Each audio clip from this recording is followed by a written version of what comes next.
Assalamualaikum Sobat Dara, kembali lagi di Dara Corner bersama Jilan dan Nanas. Nah, di bulan Oktober ini biasanya tuh diperingati dengan Hari Pemuda karena tanggal 28 Oktober diperingati dengan adanya Sumpah Pemuda. Tapi di episode Dara Corner ini bakalan berbeda karena kita akan ngebahas tentang pemuda dengan kakak narasumber kita. So, langsung aja kita sambut kakak narasumber kita yaitu Kak Hijrah. Hai Sobat Dara. Nah, boleh dong Kak untuk ke teman-teman yang di rumah memperkenalkan dirinya dulu. Oke, ya, hai Sobat Dara, kenalkan aku Hijrah Asriza. Alhamdulillah aktivitas aku hari ini tuh sebagai aktivis dakwah pemuda di organisasi Bektu Muslim Identity Community. Dan sekaligus juga koordinator Jam for Islam Kapa Medan. Itu aja? Ya, oke, itu aja. Jadi kakak sebagai aktivis pemuda nih akan pasti mengamati nih bagaimana sih kondisi pemuda hari ini. Nah, jadi bagaimana sih Kak memang sebenarnya kondisi pemuda hari ini? Ya, jadi kalau kita lihat kondisi pemuda hari ini itu ya, pertama ya, banyak sekali hari ini pemuda itu lagi FOMO, ya kan, si paling FOMO, ya kan. Jadi banyak hari ini pemuda yang tidak mau ketinggalan dengan tren yang terkekinian gitu kan ya. Rasa-rasanya kalau nggak ngikutin apa yang lagi viral hari ini gitu kan, pasti itu mereka kayak nggak bisa tidur, bahkan kan takut ketinggalan. Abis itu lagi yang lagi viral kemarin tuh ada ya boneka Labu Bulu. Nah itu sampai berjam-jam antri tuh mau saking FOMO-nya. Itulah, itu salah satu faktanya. Yang kedua, ada lagi fakta hari ini pemuda itu yang memang kena mental illness gitu, kena penyakit mental. Dikit-dikit aku mau bunuh diri aja, ya kan. Mungkin sama adik-adik juga kan di sekolah ya, ada nggak teman-temannya faktanya tuh yang barkotan? Nah itu rasa strawberry ya, barkotan dia. Kita tanyain kenapa dek, kan gitu ya. Habis itu apa katanya? Nggak apa-apa. Padahal dia tuh sambil nangis, pengen aja aku mau ini kan menganyat tanganku. Iya iseng gitu. Tapi sebenarnya dia lagi punya masalah besar. Akhirnya masalah yang besar itu rasa dia tuh nggak bisa dia menyelesaikannya. Dia depresi. Akhirnya dia ngeluapin rasa melampiaskan rasa sakit dirinya, nyakitin dirinya sendiri. Bahkan sampai mau yang bunuh diri. Itu banyak kan faktanya gitu. Belum lagi mudah baperan. Dikasih tahu sisi baperan ya kan. Apalagi anak cewek nih. Sering tuh dikasih tahu. Padahal kita nggak tahu jangan pacaran misalnya. Pasti dia udah nggak suka lagi sama kita itu. Iya kan. Nah, siapa kamu nggak tahu aku? Ini kan hidup aku kan gitu kan ya. Makanya itu ada lagi si paling YOLO. Si paling YOLO berarti karena sekali, jadi puas-puasin aja tuh, have fun aja gitu kan ya, nggak mikirin apapun gitu. Makanya akhirnya gitu seks bebas tuh di mana-mana hari ini. Aborsi juga kan banyak, kan hamil luar nikah itu banyak. Ada fakta di sekolah? Apa di sekolah ada? Pasti ada. Di dekat kita malah. Gitu kan. Bahkan anak aliyah sekalipun gitu yang kita pikirnya kan bagus ya gitu itu, tapi itu pun juga kita nggak bisa menjamin mereka juga terhindar dari seks bebas, pergaulan bebas gitu ya. Belum lagi tambah lagi kan di satu sisi lagi ya banyak pemuda hari ini yang cuek, apatis, apolitis, nggak mau tahu tentang masalah masyarakat, nggak mau tahu tentang masalah umat. Bahkan di sisi lain di masyarakat banyak pemuda yang hari ini tawuran, begal, pembulian itu di sekolah itu pembulian itu udah jadi hal yang biasa ya.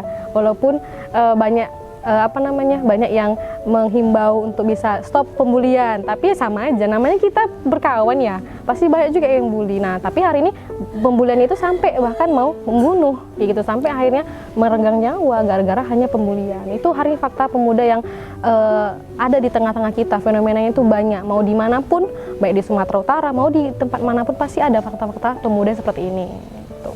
Nah, tadi kan Kak Hijrah tuh ada yang menyinggung bahwasannya anak remaja sekarang itu, pemuda sekarang itu gampang baperan. Jadi sebenarnya apa sih penyebab pemuda itu gampang untuk baperan? Iya. Jadi kalau kita menelisik nih ya lebih dalam ya kan, kakak juga sama teman-teman remaja masjid, teman-teman juga mahasiswa, pemuda, kita juga analisis ini kenapa sih hari ini banyak pemuda yang baperan gitu.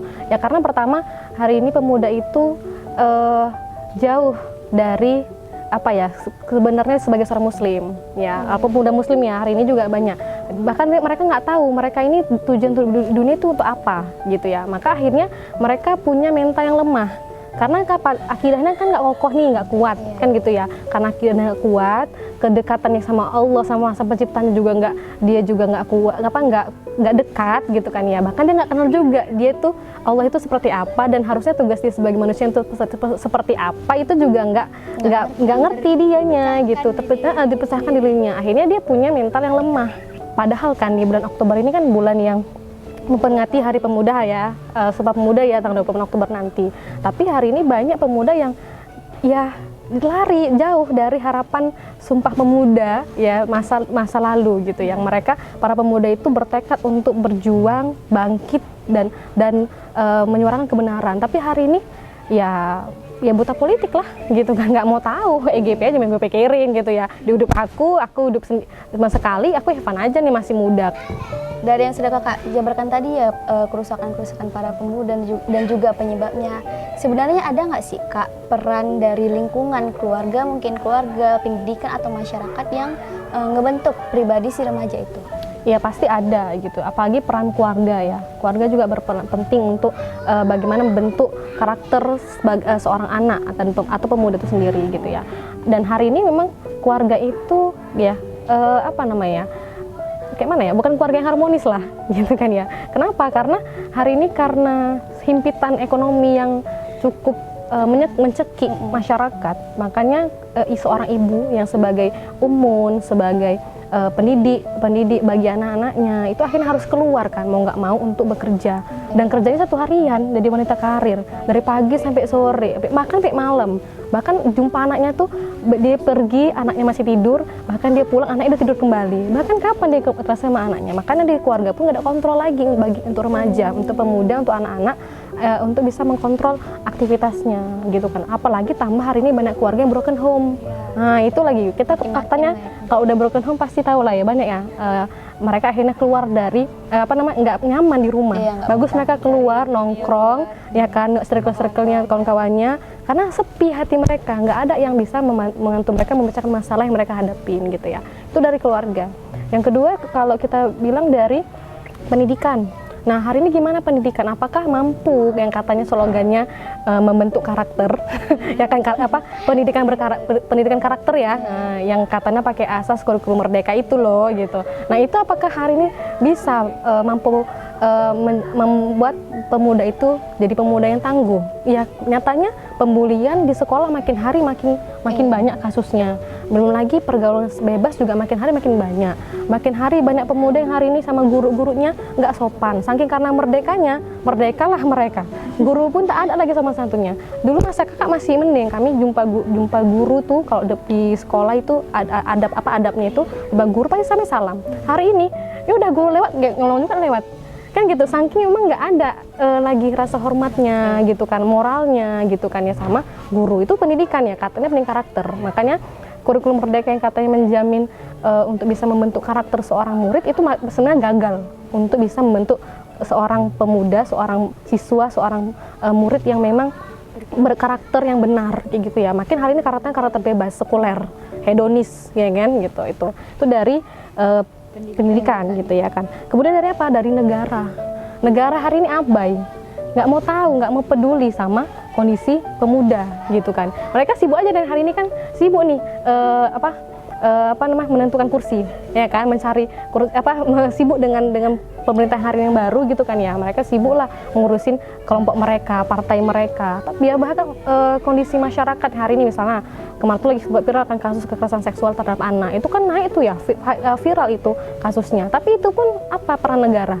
Ya kan, adapun payung hukumnya nggak bisa berfungsi juga untuk menyelesaikan masalah kekerasan seksual terhadap anak yang semakin hari semakin banyak. Ya maka peran negara kan dalam demokrasi sekuler itu kan, itu hanya sebagai fasilitator. Jadi bukan sebagai pengurus gitu kan ya. Padahal dalam Islam itu kan negara itu harus sebagai pengurus gitu, ngurusin urusan umatnya. Tapi hari ini mereka sibuk dengan urusan mereka sendiri, sibuk dengan kelompok mereka sendiri. Bahkan mereka tidak sama sekali memperdulikan rakyat itu seperti apa masalahnya, kondisi seperti apa, itu nggak mereka peduliin gitu ya. Jadi maka akhirnya wajar sih masyarakat pun hari ini yang apatis ya, masyarakatnya nggak peduli, masyarakat yang udah sibuk ngurusin masing-masing aja gitu, keluarga masing-masing aja, ngurusin keluarga orang lain kan gitu ya lingkungan ya. Makanya akhirnya hari ini kita ya serba individualis. Nah, tadi kan itu Kak Hijrah mapari dari awal tuh fakta-fakta pemuda di sistem kapitalis kan. Nah, menurut di dalam Islam pemuda itu gimana sih sebenarnya Kak? Ya, kalau dalam Islam gitu ya, pemuda itu adalah pemuda yang dia terbentuk dari kesaksian Islam, yaitu dengan pola pikir dan pola sikap Islam. Pemikirannya gitu kan, ada pemikiran Islam. Yang itu lahir dari mana bisa terbentuk pemikirannya? Dari ilmu, dari pengajaran, ya dari ilmu pengajaran yang kemudian dia cari gitu kan ya, dia ajarin di keluarganya didapatkan, di pendidikan juga didapatkan gitu ya. Yang itu akan membentuk akidahnya yang kuat. Nah, ketika akidahnya kuat, maka lahirlah sosok pemuda yang tangguh, yang kuat mentalnya, yang dia punya visi yang kuat. Nah, contohnya seperti apa visi yang kuat tadi? Itulah seperti Muhammad Al-Fatih. Kenal ya Muhammad Al-Fatih ya, penakluk Konstantinopel. Kenapa? Dia punya sudah dibentuk karakternya dari kecil. Itu adalah karakter pembebas, karakter pemuda yang masa penakluk gitu kan ya. Maka wajar dia ingin menjadi sosok pemimpin terbaik yang bisa menakluk Konstantinopel dari hadis Rasulullah. Pemuda yang peduli tadi kan, yang terhadap kondisi sekitarnya. Ya, contohnya tadi bagaimana Khalid Al-Ayyubi itu mampu menaklukkan Konstantinopel, mampu melakukan Palestina gitu kan ya. Nah, maka hari ini gitu kan ya, kondisi Palestina yang sudah setahun lebih, ya udah bertahun-tahun sepertinya, tapi 2 tahun lebih dari genosida Al-Aqsa kayak gitu kan ya. Hari ini juga terselesaikan kan. Dunia hari ini masih diam, dunia masih bungkam ya kan dengan berbagai macam masalah Palestina yang nggak kunjung selesai. Ya, hari ini terbaru kan kem-kem pengungsian itu terus dibakar gitu kan ya. Kan itu apa ya, manusia yang kalau punya hati nurani pasti kan punya rasa untuk menolong. Nah, dari fakta pemuda yang kita lihat hari ini dan kita lihat juga lingkungan ternyata tidak mendukung ya Kak untuk mereka berubah. Sebenarnya apa sih Kak yang harus kita lakukan sebagai muslimah?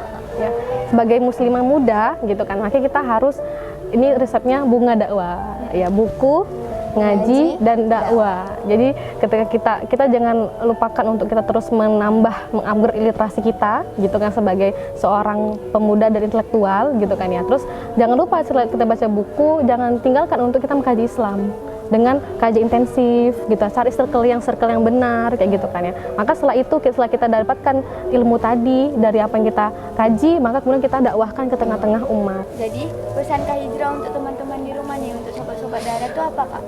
Ya, pesan untuk saudara semua gitu. Pertama, ketika sudah niat untuk menjadi seorang pembebas, maka kita butuh kelompok, kita butuh circle.